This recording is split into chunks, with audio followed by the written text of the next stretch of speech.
pinpointing rain and storms for Wednesday. And is winter over for Florida? Plus, the life and death risks of shutting down a local hospital, according to protesters anyway. Live from clickorlando.com and WKMG, we're getting results in your neighborhood. Now at 11 p.m. Now at 11, Europe is rallying behind Ukraine this weekend after that tense White House meeting, and a Central Florida group is trying to stay neutral just to help those injured fighting on the front lines. Plus, the fight to keep a Brevard County hospital open, the immediate impact protesters say the impending closure is already having. Good evening to you. I'm Eric Von Anken. Very glad you're with us on this Sunday night.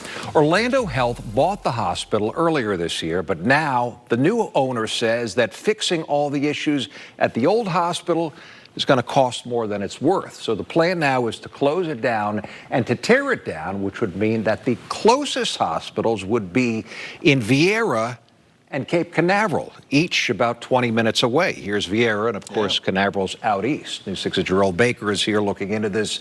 And Jerome, 20 minutes in an emergency. I mean, that's the difference between life and death. Exactly, and we're not even accounting for traffic. We're talking about this on a Sunday night at 11. Sure. Traffic picks up throughout the week, so it can be any time. But that's right.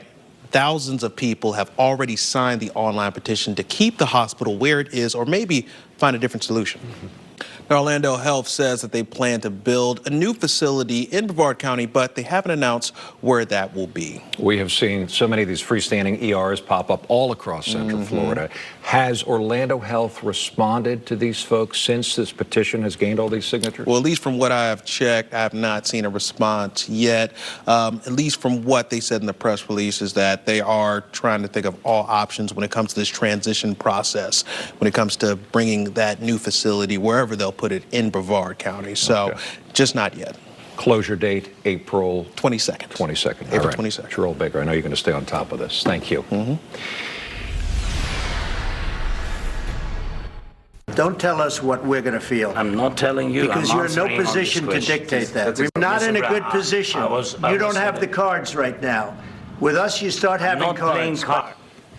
This tense exchange on Friday between President Trump and President Zelensky of Ukraine still tonight has lots of people talking and wondering now about the future of U.S.-Ukraine relations and Russia's war with Ukraine. European nations are now stepping up to provide aid and support to Ukraine. All of this as the war approaches 4 years now. Today, those world leaders, including the British Prime Minister and French President, met with Zelensky in London.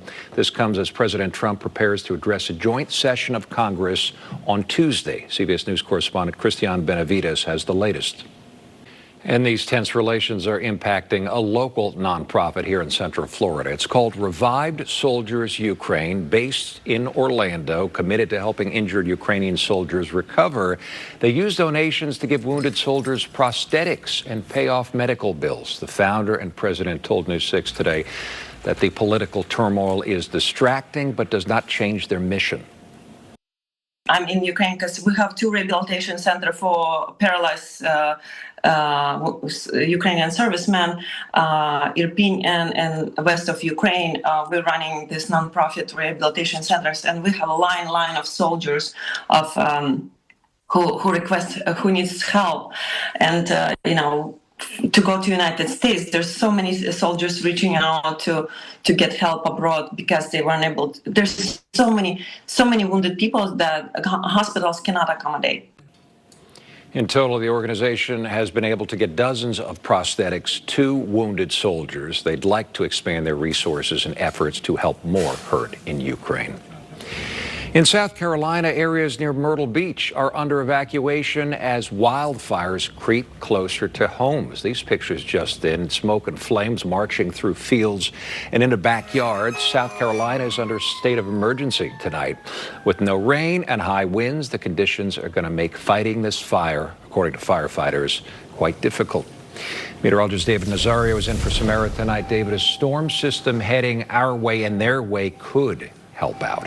Yeah, as a matter of fact, I've got the Climate Prediction Center's latest precipitation outlook for the early half of March, and there is some relief on the way. You can see we are looking at above average rainfall chances from about Louisiana all the way up to the Carolinas, so there is some relief on the way. But let's hope that rainfall can do its thing, because the temperature outlook shows we're definitely getting closer and closer to that pivotal transition point between winter and the official arrival of spring. Looking outside right now, however, winter is still in full effect. We had a weak cold front come down, clear us out, made way for a phenomenal Sunday, a pretty solid start to your work week as well on Monday. Temperatures outside right now cooling fast, and they're going to be dropping further, even for our northern viewing counties. 41 in Gainesville, expected 43 in Ocala. We're going to be hovering in the low 50s here in the greater Orlando area. And then we're watching this. A lot more on this to come. This is our enhanced severe risk for our neighbors to the northwest, and I'm going to be closely pinpointing exactly how much this is going to be making its way into Central Florida coming up next. For now, back to you, Eric. Yeah, got to watch it. Want to hear about it, David. Thank you. Tonight, 4 people are dead after a driver tried to pass another. A 5th person has serious injuries from this crash. Troopers say it happened just before 11 last night on Central Florida Parkway, a few miles from SeaWorld. Troopers tell us one driver tried to pass another, causing them to both go off the road. One passenger not wearing a seatbelt was ejected and died. Another passenger died at the hospital. The driver and passenger in that other car, the one that tried to do the passing, both died. Only the other driver survived. As soon as we find out who these people in these cars are, we'll let you know. We understand they were young, between 18 and just 23 years old. And in Flagler County, 2 teenagers there are dead after their car ran off the road and hit a concrete bridge railing. This was around 4:30 this morning along County Road 304 in a rural part of Flagler. Troopers say an 18-year-old from Seville was driving, and the 17-year-old passenger was not wearing a seatbelt. We're waiting for more information also on this crash, including who these young men were. We'll let you know as soon as we hear.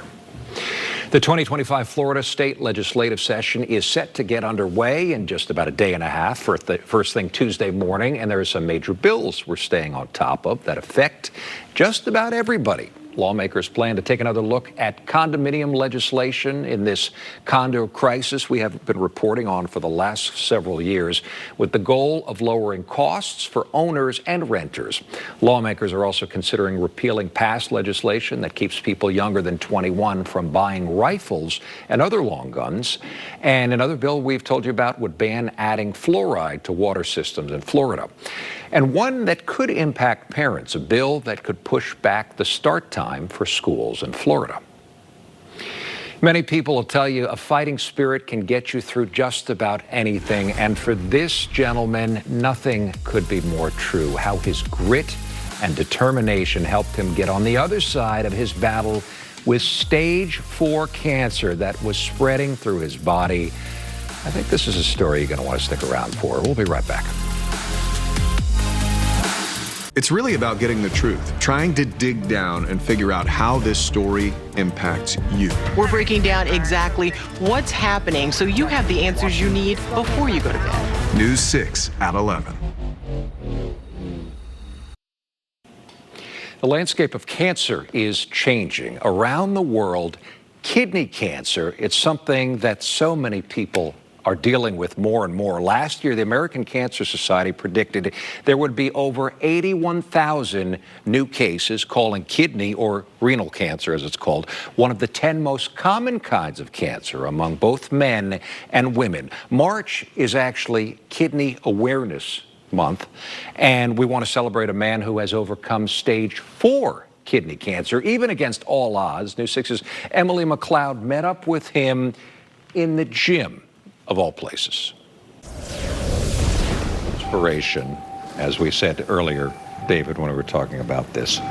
No, I completely agree. Yeah, makes me want to kind of go to the gym right now. I kind of wish I could earlier, but they close early on the weekend. So I was a little bummed out about that. You know what I mean? Yeah. And hey, nice weekend to do anything you want except go inside to the gym. All those folks in town for Bike Week, I know that they're appreciating it. Oh, yeah, most definitely. I sure was, that's for sure. And as a matter of fact, let's go ahead and get into those weather headlines. So beautiful end to the weekend, even right now. I know it's getting late. It's 11:18 at night, but still solid out there. Quality Monday in store for us tomorrow, but we have that major storm system that's going to be getting underway over the plains here very soon.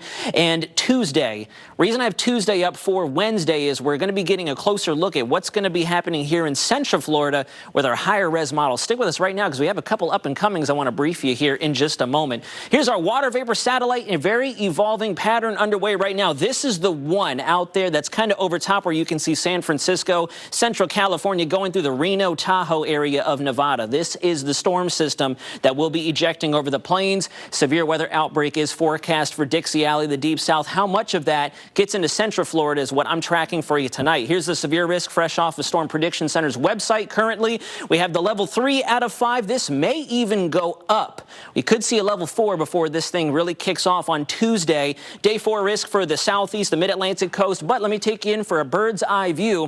For Central Florida, I'm looking north of the I-4 corridor. You can see the severe risk up here to our northwest. Nothing for Central Florida just yet, but some new storms could possibly fire during the warmest part of the day. Let's walk you through the timing on that. This is going to be our European model first. You can see the storm system gets going, very definitive line. This is called a quasi-linear convective system, basically a straight line, a trackable line of very strong storms where you can get damaging straight line winds, tornadoes along the leading edge. And then as you watch, the Euro cranks the tail end of this front right across our viewing area to its entirety, middle of the day, Wednesday at 5 p.m. So we'll be coming through, at least it's forecasted right now to come through during the warmest part of the day. Let's walk you through the GFS now.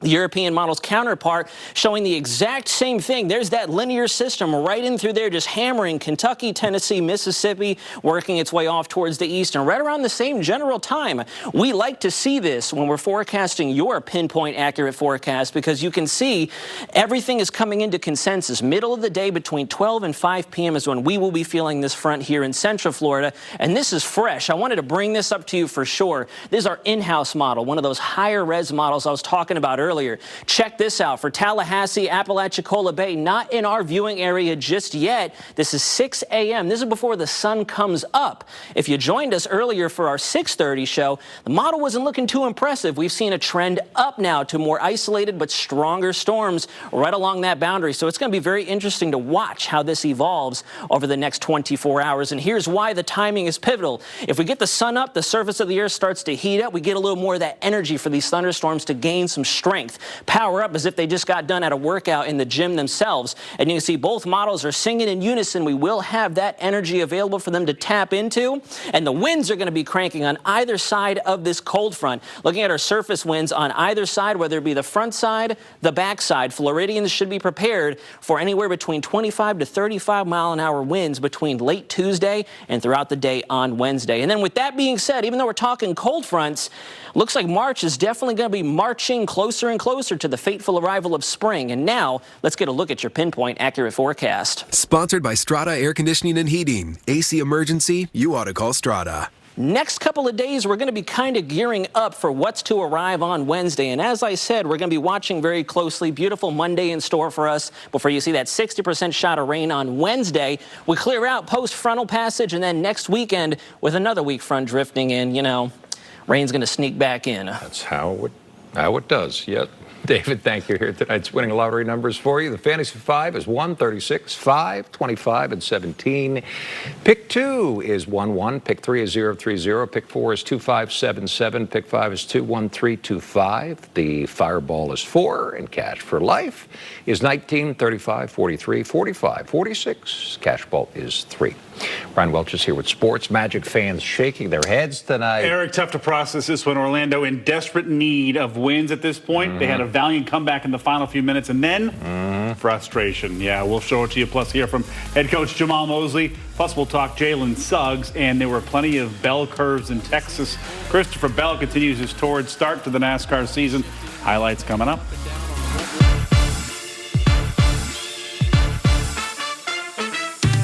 The I-4 Food Tour is live right now for News 6 Insiders. You ever taste something so good that it makes you mad? There's so many flavors in that. This pork is super tender and spicy. I'm hitting up our local restaurants, trying out their signature dishes, so maybe you can figure out where to eat this weekend. Come on, photographer. I know you're liking that. Oh, there's stuff inside. It's the I-4 Food Tour. Check it out. Watch Eric Von Anken, weekend evenings on News 6. Welcome back. The Orlando Magic were the final NBA team to lose a home game this season. That's how impressive they were way back then. Right now, though, Magic are a pedestrian 18-14 at the Kia Center after another head-scratching performance. And we'll be right back. Trooper Steve on Patrol is sponsored by Gibson Truck World. We are the king of trucks. Yeah, so that outbreak of severe weather over Dixie Alley could definitely be a sign of what's to come. We're finally going to be exiting winter and heading into spring and, tornado season here very soon. Yeah, so got to watch it Wednesday. Of course, we will be, and taking care of you as always. Thanks for staying up late with us. Bye-bye.